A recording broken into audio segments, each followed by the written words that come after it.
Hello friends, मैं उम्मीद करता हूं आप सब लोग अच्छे होंगे। आज मैं आप लोगों को बेस्ट स्टॉक बताने जा रहा हूं जिसमें ग्रोथ एंड स्टेबिलिटी हो। अगर आप एक बेस्ट स्टॉक चुनना चाह रहे हैं तो हमें 3 पैरामीटर पे एनालिसिस करना पड़ता है। 3 पैरामीटर एनालिसिस करना पड़ता है। फर्स्ट, बिजनेस एनालिसिस, कंपनी करती क्या है, कंपनी का बिजनेस मॉडल क्या है। सेकंड, सेक्टोरियल एनालिसिस, कंपनी किस सेक्टर से है, जैसे कि ऑटोमोबाइल सेक्टर से है या आईटी सेक्टर से है या फिर हम एनर्जी सेक्टर से है, किसी भी सेक्टर से हम इसकी बात करेंगे और इसका एनालिसिस करेंगे कि इस सेक्टर का ग्रोथ है कि नहीं है। And third, stock analysis, company का स्टॉक्स का एनालिसिस बहुत ही जरूरी है। अब स्टॉक एनालिसिस करने के लिए स्टॉक्स मार्केट में बहुत सारे स्टॉक्स हैं, तो हम सारे का एक एक करके एनालिसिस नहीं कर सकते हैं, ये बहुत ही मुश्किल होगा क्योंकि हजारों हजार स्टॉक्स हैं शेयर मार्केट में। तो इसके लिए हमें बेस्ट स्टॉक चुनने के लिए सबसे पहले हमें कुछ फिल्टर लगाना पड़ेगा। कुछ फिल्टर लगा के हम उसमें से स्टॉक्स को निकालेंगे कि ये हमारा ऑलरेडी बेस्ट हो जाए। उसके बाद हम उसका business analysis and sectoral analysis करेंगे। तो सबसे पहले हम लोग स्टॉक्स को चुनते हैं। स्टॉक्स को कैसे चुनेंगे जो कि हमारे लिए बेस्ट हो। तो अब हम लोग यहाँ पे आते हैं स्क्रीन पे और सबसे पहले हम लोग फिल्टर लगा के देखते हैं। तो सबसे पहले हम लोग स्टेबिलिटी की बात करेंगे कि कंपनी जो है वो स्टेबल है कि नहीं है। तो कंपनी स्टेबल है तो हम लोग उसमें एक फिल्टर लगाएंगे मार्केट कैपिटलाइजेशन का, जो कि कंपनी का जो मार्केट कैपिटलाइजेशन है 5000 से ज्यादा हो। क्यों? क्योंकि स्मॉल कैप नहीं होगा, वो मिड कैप होगा और लार्ज कैप होगा। तो large cap and mid cap की जो कंपनी है वो हमारा ऑलमोस्ट स्टेबिलिटी होता है, उसमें स्टेबिलिटी आ गया रहता है, तो वहां पे चांसेस रहता है कि उस कंपनी को हम कह सकते हैं कि ये कंपनी स्टेबल है। तो अब हम लोग एक एक करके फिल्टर लगाते हैं और उसको एनालिसिस करते हैं। मार्केट कैपिटलाइजेशन सबसे पहले हम लोगों ने लगाया, market capitalisation is greater than 5000 से ज्यादा हमारा मार्केट कैपिटलाइजेशन होना चाहिए। एंड जो सेकंड है स्टेबिलिटी के लिए हम लगाएंगे, सेकंड वो हो जाएगा हमारा डेब्ट टू इक्विटी, एंड डेब्ट to equity is less than 0.5, मतलब कि कंपनी के ऊपर जो कर्ज है वो बहुत कम हो। तो अब हम इसका मतलब ये नहीं हुआ कि कंपनी अगर 5000 करोड़ से ज्यादा बड़ी है तो वो हमेशा स्टेबल है, वो अच्छा बेस्ट स्टॉक है, क्योंकि और भी बहुत सारे पैरामीटर्स होते हैं। तो वो सब हम लोग धीरे धीरे करके देखेंगे। अब हम लोग ये 2 पे रन कराते हैं कि पहले स्टेबल हमारा निकल जाए। अगर हम इस दोनों को रन करा रहे हैं तो आप देख सकते हैं यहाँ पे 470, 19 पेज में 470 स्टॉक्स हमारे सामने आ गया जिस कंपनी का मार्केट कैपिटलाइजेशन 5000 से ज्यादा हो एंड डेब्ट टू इक्विटी कम हो, मतलब कि कर्जे कंपनी के ऊपर कम हो। तो यहाँ पे अब हमारा ये चीज स्टेबिलिटी पता चल गया। अब हम लोग इसका ग्रोथ के बारे में देखते हैं और कंपनी का जो ग्रोथ है, सेल्स है, वो क्या है। अब हम लोग एक एक करके फिल्टर लगाएंगे। अब इसके हम लोग आगे बात करते हैं नेक्स्ट, एंड सेल्स ग्रोथ। अब कंपनी ये 3 साल में मतलब कंटिन्यूअसली ग्रो कर रही है, मतलब कि वो अच्छा है, कंपनी 3 साल से लगातार अच्छे कर रही है, तो हम लोग 3 साल का ग्रोथ लगाएंगे कि कंपनी इस पे अच्छे काम कर रही है। तो आप देख सकते हैं यहाँ पे अगर हम 3 ईयर का सेल्स ग्रोथ लगाते हैं कंपनी का, तो ये हमारा मिनिमम जो होना चाहिए, मान लीजिए मेरे तरफ से कि मिनिमम हमारा जो होना चाहिए 12% से ज्यादा हो, ग्रेटर देन 12। जो कंपनी का ग्रोथ है वो हमारा 12% से ज्यादा होना चाहिए, तो हम उसको अच्छा मान सकते हैं। ये हम अपना क्राइटेरिया लेके चल रहे हैं कि कंपनी जो है कंटिन्यूअसली 12% के हिसाब से ग्रो कर रहा है अपने 3 साल में। एंड सेकंड जो इसका, अब हम एंड लगा के लास्ट देखते हैं, इसका सेल्स ग्रोथ हो गया। अब हम इसका देखेंगे कि प्रॉफिट कंपनी का है कि नहीं, क्योंकि कंपनी अगर सेल्स कर रही है ठीक है, लेकिन कंपनी अगर सिर्फ सेल्स कर रही है और प्रॉफिट नहीं आ रहा है, उसका कर्ज में चला जा रहा है या फिर वो अपने एक्सपेंसेस लगा दे रही है, एडवर्टाइजमेंट में लगा दे रही है, तो बच नहीं रहा पैसा, तो कोई फायदा नहीं। तो हम इसका प्रॉफिट भी देखेंगे कि कंटिन्यूअसली ये 3 साल से कंपनी अपना प्रॉफिट कर पा रही है कि नहीं कर पा रही है। तो अब हम नेक्स्ट जो फिल्टर लगाएंगे, प्रॉफिट ग्रोथ इन 3 इयर्स में, तो ये भी हम इसको मान के चलते हैं कि हमारा 12% से ज्यादा चाहिए। 12% से कम, हम 12% से कम वाले स्टॉक्स को हम नहीं लेना चाह रहे हैं। अगर हम ये 2 लगा दिए तो हमारा सेल्स हो गया एंड प्रॉफिट हो गया। तो अब हम लोग अगर देखते हैं, रन करते हैं क्वेरी, तो हमारे पास देखिए पहले 480 के आसपास स्टॉक्स आ रहा था और अभी कितना कम हो गया, 274। तो हमारे लिए और आसान होते जाएगा स्टॉक्स को एनालिसिस करना है। बेस्ट स्टॉक्स के लिए हमें सारा फिल्टर्स लगाना पड़ेगा और उसमें से हम लोग चूज कर लेंगे कि हमारा ये स्टॉक्स बेटर है। उसके बाद हम लोग उसका अदर एनालिसिस करेंगे। तो अब हम लोगों ने 4 लगा दिया है, 4 फिल्टर लगाया। अब हम ये हमने कंपनी का कंटिन्यूअसली ग्रोथ देख लिया कि 3 साल में कंपनी अच्छा करते जा रही है। अब हम इसका लास्ट ईयर के हिसाब से देखेंगे, जैसे कि कंपनी का सेल्स ग्रोथ क्या है, प्रॉफिट ग्रोथ क्या है, हम 1 ईयर का देखेंगे। इसके लिए अब हम क्या करेंगे, एंड लगाएंगे एंड नेक्स्ट हम फिल्टर डालेंगे सेल्स ग्रोथ। अगर सेल्स ग्रोथ सिर्फ डालते हैं तो ये हमारा 1 ईयर का बताता है। तो अगर इसका भी देखें तो इसको भी हम लोग मान के चल सकते हैं कि पिछले साल से जो इसका कंपैरिजन करें तो इसको मान लीजिए कि एक साल में एटलीस्ट मिनिमम हमें 15% का ग्रोथ देना चाहिए। तो अगर हम इसको कर दिए, अब नेक्स्ट हम इसका और लगाते हैं एंड इसका प्रॉफिट। अब देखते हैं कि कंपनी सिर्फ सेल्स कर रही है तो बेनिफिट नहीं होगा, तो इसे हमें प्रॉफिट में भी देखना जरूरी है कि कंपनी का प्रॉफिट हो रहा है कि नहीं हो रहा है। तो अगर प्रॉफिट का हम फिल्टर लगाते हैं तो ये भी हम मान लेते हैं कि इसका भी जो है वो 15% से ज्यादा होना चाहिए, प्रॉफिट ग्रेटर देन 15 ये भी होना चाहिए।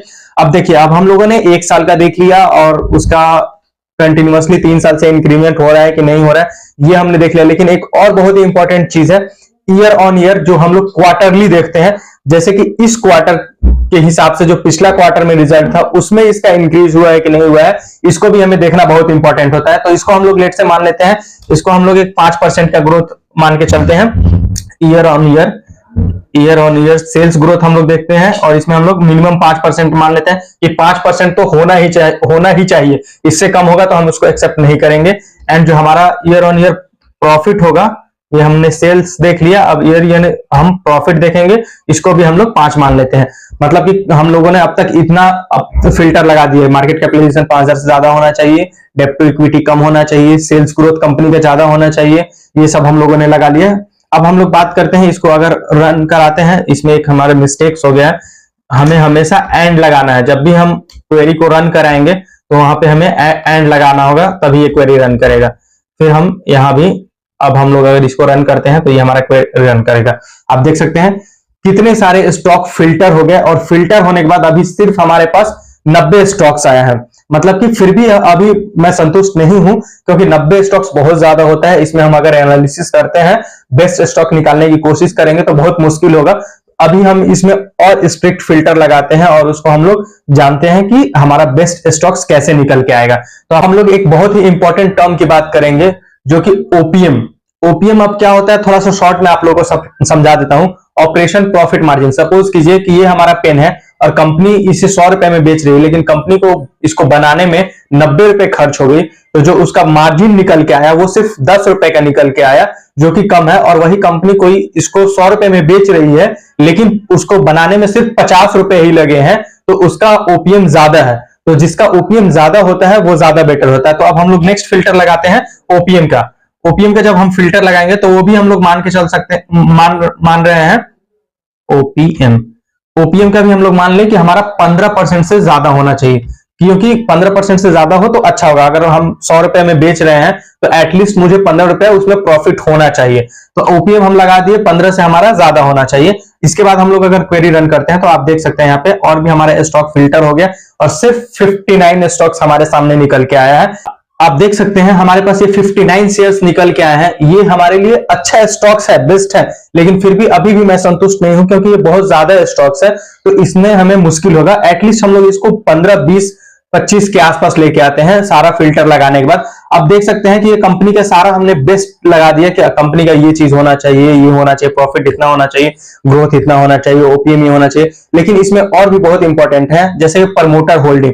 अब हम लोग बात करते हैं कि कंपनी में जो प्रमोटर्स होल्डिंग है उनका एटलीस्ट होना चाहिए, क्योंकि अगर कंपनी का प्रमोटर होल्डिंग अच्छा होगा तो कंपनी अपने लिए काम करेगी, मतलब उस कंपनी पे मेहनत करेगी उसको ग्रोथ करने के लिए। तो हम लोग मान के चलते हैं मिनिमम की प्रमोटर्स के पास जो होल्डिंग होना चाहिए वो 30% होना चाहिए। तो हम लोग नेक्स्ट क्वेरी यहाँ पे लगाते हैं and promoter holding greater than 30%। अगर प्रमोटर होल्डिंग 30% से ज्यादा है तो उसको हम लोग अच्छा मान के अभी हम लोग चल रहे हैं। उसके बाद अगर प्रमोटर्स की भी होल्डिंग है तो उसमें हम लोग और कुछ डेटा देखेंगे, जैसे एफआईआईज की होल्डिंग है कि नहीं है, एंड फिर डीआईआईज का है कि नहीं। अगर उन एफआईआईज एंड डीआईआईज पैसा इन्वेस्ट किए हैं तो कंपनी के लिए अच्छा होता है। तो अब हम लोग नेक्स्ट जो लगाते हैं एफआईआईज का लगाते हैं। एफआईआई होल्डिंग तो हम लोग उसको मान के चल सकते हैं कि कुछ ना कुछ उसका होना चाहिए, 2%, 4%। तो फिलहाल हम लोग 2% मान के चलते हैं। एंड डीआईआईज का जो होल्डिंग है उसको भी हम 2% से ज्यादा मान के चल रहे हैं कि एटलीस्ट ये हमारा होना चाहिए। अगर हम ये सारा लगा दिए फिल्टर, उसके बाद अब हम लोग देख सकते हैं कि हमारे पास 59 शेयर्स से अब वो और कम हो गए होंगे और वो अभी 40 पे आ गया है, लेकिन अभी भी हम लोग के पास ज्यादा है। तो कुछ और हम लोग लगाते हैं इसमें फिल्ट्रेशंस। आप देख सकते हैं एंड लगाइए, एंड इसमें 2-3 और फिल्टर हम लोग लगाएंगे, जैसे कि कंपनी का जो है गिरवी, जो उसका स्टॉक्स है वो गिरवी ना हो, जो कि प्लेस उन लोगों का ज्यादा ना हो, तो उसको हम लोग मिनिमम मान सकते हैं कि 5% से कम होना चाहिए कंपनी का जो प्लेस है। तो हम लोग उसको एक लगा देते हैं, प्लेस परसेंटेज जो है वो लेस देन 5% होना चाहिए, ज्यादा गिरवी ना रखा हो। उसके बाद आरओई एंड आरओसी 15% से ज्यादा होना चाहिए। आरओई हमारा जो है ग्रेटर देन 15 होना चाहिए, and return on equity and return on capital employ दोनों हमारा अच्छा होना चाहिए। यहाँ पे हम लोग लगा लेते हैं R O C E, return on capital employed and ROE, ये दोनों हमारा अच्छा होना चाहिए, दोनों अच्छा होना चाहिए। इसको हम लोग मान लेते हैं कि 15% से हमारा ज्यादा होना चाहिए। अब हम लोग इसको देखते हैं क्वेरी को रन करा के कि हमारे पास कितने स्टॉक्स निकल के आ रहे हैं। तो अगर हम लोग क्वेरी को रन करा रहे हैं तो हमारे पास अभी 31 शेयर, आप लोग देख सकते हैं कितने ज्यादा स्टॉक्स थे और वो फिल्टर होकर हमारे पास अभी सिर्फ 31 है, जो कि अभी भी इसको हम लोग ज्यादा मानते हैं और 2-3 इसमें हम लोग स्ट्रिक्ट कर देते हैं। जैसे कि हमने जितने भी फिल्टर लगाया उसमें थोड़ा सा इंक्रीज कर देते हैं। जैसे कि आप देख सकते हैं यहाँ पे हम लोग का जो सेल्स ग्रोथ है 3 ईयर में, वो हम लोगों ने 12% मिनिमम मान के चला, इसको हम लोगों ने 15 कर दिया, एंड प्रॉफिट ग्रोथ को भी हम लोगों ने 15 कर दिया। अब इसके बाद हम लोग देखते हैं तो हमारे पास जो स्टॉक्स निकल के आएंगे 27, जो कि अभी भी ज्यादा है, तो हम लोग और कम करते हैं और थोड़ा सा इसमें स्ट्रिक्टनेस कर देते हैं। अब इसमें स्ट्रिक्टनेस करने के लिए हम लोग यहाँ पे ऑपरेटिंग मार्जिन को इसको हम लोग बढ़ा सकते हैं, आरओसी एंड आरओई को हम लोग बढ़ा देते हैं, 20% कर देते हैं, 20% एंड 20%। इसके बाद अगर हम लोग क्वेरी को रन कराते हैं तो देख सकते हैं कि हमारे पास सिर्फ 20 स्टॉक्स निकल के आए। जैसा कि मैंने आप लोगों को बताया कि हम लोग कम से कम स्टॉक्स निकाल के लाएंगे, 20 से 25 के पास आ जाएंगे। अब हमारे लिए यह आसान हो जाएगा एनालिसिस करना कि कौन से स्टॉक्स में हम लोग पैसा लगाए नहीं लगाए।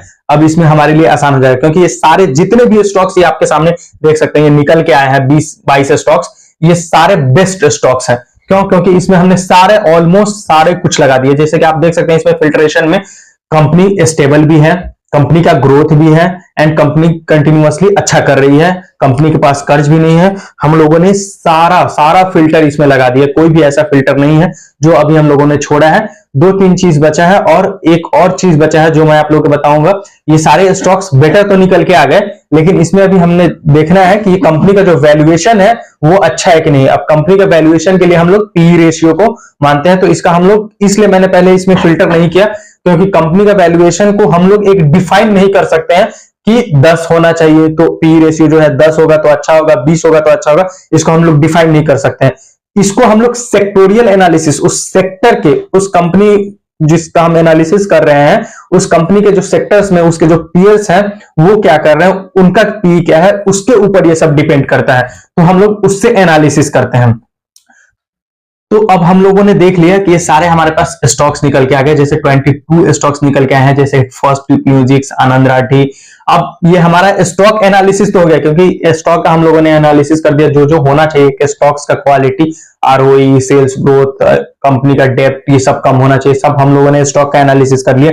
अब इसका बचा हमारा बिजनेस एनालिसिस, एंड दूसरा जो हमारा बचा इसका सेक्टोरियल एनालिसिस। अब हम लोग इसके लिए बढ़ते हैं। तो अब इतने सारे स्टॉक्स आए हैं, इसमें से हम कोई एक स्टॉक्स ले लेंगे और उसको हम लोग चूज करेंगे, और उस पे हम लोग बिजनेस एनालिसिस कैसे देखते हैं उसका देखेंगे, एंड सेक्टोरियल एनालिसिस देखेंगे कि क्या है। तो अब मैं किसी एक स्टॉक्स को लूंगा तो आप लोग उसको समझ लेंगे कि इसका अच्छा है इसलिए मैंने लिया। तो सब इसको हम लोग एक रैंडम नंबर से जनरेट करा लेते हैं, 1 से लेके 22 के बीच में, और जो नंबर हमारे पास निकल के आएगा उसका हम लोग एनालिसिस करेंगे।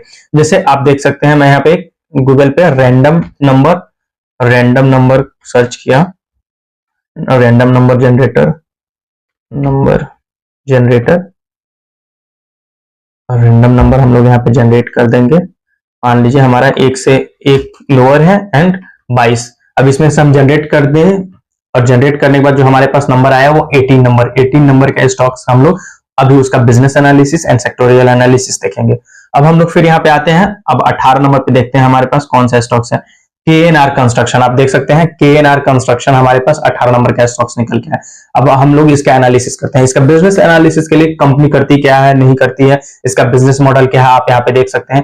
कंपनी के बारे में अबाउट यहाँ पे लिखा हुआ, आप यहाँ से इसके बारे में सब कुछ पढ़ सकते हैं कि कंपनी का सर्विस क्या है, कंपनी करती क्या है, ऑर्डर बुक क्या है, इसका सारा आपको डेटा यहाँ पे मिल जाएगा। तो बिजनेस एनालिसिस के लिए आप यहाँ पे देख सकते हैं। उसके अलावा आपको यहाँ पे बिजनेस एनालिसिस मिल जाएगा कंपनी का, आप इसका देख सकते हैं। कंपनी का कॉन कॉल्स देख सकते हैं, कंपनी का कॉन कॉल्स में नोट देख लीजिए, कंपनी का इंडस्ट्री ओवरव्यू आ जाएगा, कंपनी का अपडेट आ जाएगा, कंपनी का फिर आप ट्रांसक्रिप्ट देख लीजिए, ये सारा बिजनेस मॉडल में आपको मिल जाएगा। कंपनी का ट्रांसक्रिप्ट देख लीजिए, पीपीटी देख लीजिए, सारा यहाँ से आप देख सकते हैं। कंपनी का आप देख सकते हैं यहाँ पे शेयर होल्डिंग पैटर्न्स आ गया, जैसे कि मैंने बताया कि कंपनी का जो शेयर होल्डिंग होना चाहिए 30 से ज्यादा होना चाहिए, तो आप देख सकते हैं यहाँ पे 30 से ज्यादा 48% है अभी कंपनी का जो प्रमोटर्स का होल्डिंग है 48% के आसपास है। कंपनी का रेशियोज देख लीजिए, बैलेंस शीट देख लीजिए, ये सारा कंपनी का बिजनेस एनालिसिस है। एंड अगर हम स्टॉक्स की बात करें तो हम लोगों ने जो फिल्टर लगाया है कंपनी का कि हमारे पास, तो आप देख सकते हैं मार्केट कैपिटलाइजेशन 5000 से ज्यादा है। उसके बाद आप देख सकते हैं आरओसी इसका 25% ज्यादा है, जो कि हम लोगों ने 20% लगाया है। कंपनी का जो सेल्स है हमेशा बढ़ रहा है। कंपनी का रिटर्न ऑन इक्विटी हम लोगों ने 20% लगाया, जो कि 23% है, अच्छा है, ज्यादा है।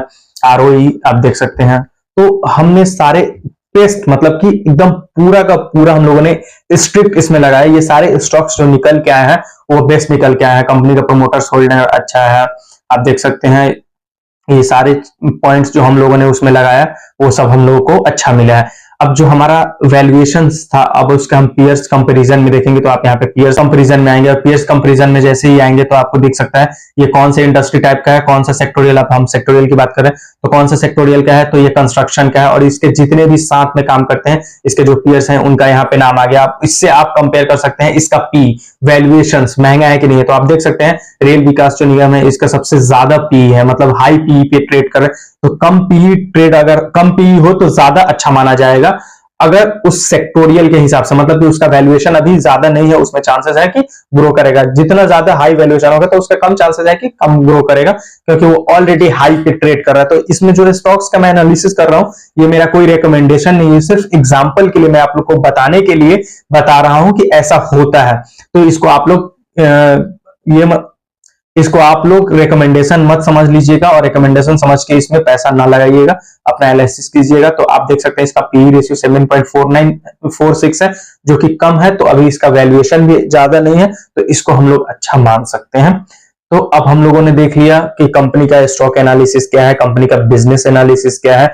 एंड अभी हम लोगों ने कंपनी का जो कंपनी का सेक्टोरियल एनालिसिस भी देखे। अब लेकिन हम ये देखें कि कंपनी का जो ग्रोथ है वो है कि नहीं है, और उस सेक्टर में अभी ग्रोथ आने वाला है कि नहीं है, ये एक इंपॉर्टेंट है। उसका फ्यूचर है कि नहीं है उस सेक्टर का। गूगल पे जाएंगे और गूगल पे जाने के बाद ibef.org टाइप करेंगे तो आपको यहाँ पे आ जाएगा। और आप देख सकते हैं यहाँ पे जैसे ही साइट खुल रहा है तो यहाँ पे आप इसका एनालिसिस कर सकते हैं कि ये जो इंडस्ट्री है वो ग्रोथ करेगी कि नहीं करेगी। तो आप यहाँ पे इंडस्ट्री में जाइए, हम इंडस्ट्री में जाएंगे। इंडस्ट्री में जाने के बाद आप देख सकते हैं जैसे मैन्युफैक्चरिंग का मान लीजिए, मैन्युफैक्चरिंग हो गया, मेटल्स एंड माइनिंग हो गया, ऑयल एंड गैस हो गया, एफएमसीजी हो गया, बैंकिंग हो गया, ऑटोमोबाइल हो गया। तो हम एक किसी सेक्टर का एनालिसिस के लिए सिर्फ एग्जांपल के लिए देख लेते हैं। जैसे हम लोगों ने ऑटोमोबाइल में देखा, तो आप यहाँ पे आप देख सकते हैं इसका आपको डिटेल निकल गया कि कंपनी का ग्रोइंग डिमांड क्या है, अपॉर्चुनिटीज में क्या है, रिस्क क्या है, सारी चीजें आपको यहाँ से निकल के आ गई। तो आप यहाँ से इसका सेक्टोरियल एनालिसिस कर सकते हैं। और यहाँ पे गवर्नमेंट का जो ये है कमिटेड है कि 30% हम 2030 तक इसमें हम इंक्रीमेंट करेंगे, कमिटेड उस गवर्नमेंट का है। तो यहाँ पे आपको सारा डिटेल मिल जाएगा उस सेक्टर से रिलेटेड कि इस सेक्टर का ग्रोथ है कि नहीं है। बेस्ट स्टॉक्स, जैसे कि मैंने आप लोगों को बताया था कि मैं आप लोगों को आज बेस्ट स्टॉक्स बताऊंगा, बेस्ट स्टॉक चुनेंगे कैसे, तो मैं आप लोगों को बता दिया। तो जितने भी मैंने ये फिल्टर्स लगाया था ये सारा का सारा बहुत ही स्ट्रिक्ट लगाया था। आप लोग देख सकते हैं 20%, 15%, मतलब कि बहुत ही बेस्ट, मतलब स्ट्रिक्ट लगाया था। उसके बाद हमारे पास 22 स्टॉक्स निकल के आए हैं। तो ऐसे आप चुन सकते हैं कि हमारे लिए बेस्ट स्टॉक्स क्या है। अब मैंने आप लोगों को बता दिया कि स्टॉक एनालिसिस कैसे करते हैं, बिजनेस एनालिसिस कैसे करते हैं, सेक्टोरियल एनालिसिस कैसे करते हैं, उसका फ्यूचर ग्रोथ है कि नहीं, ये सब कुछ आप लोगों ने देख लिया। Thanks for watching. Please like and subscribe my channel. Okay, bye bye.